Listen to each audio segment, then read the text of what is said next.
The pitch is going to be, there's no pitch perfect. There's no thing that's the best voice in the world. It's all about the whole package together. So I don't want you to overthink this, but there are some common mistakes that people tend to find themselves in when they are trying to work with their voice. So one of the big ones is up talking. That's where everything you say sort of sounds like a question.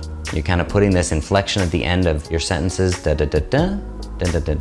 That's gonna make people think you don't know what you're talking about. It's gonna give people the impression that you're shy or insecure. One thing you can practice is at the end of a sentence, just almost like point downward. So as you're speaking, so rather than pointing at the end of your sentence, pointing at the end of your sentence. That physical motion will get you in the habit of dropping that last part.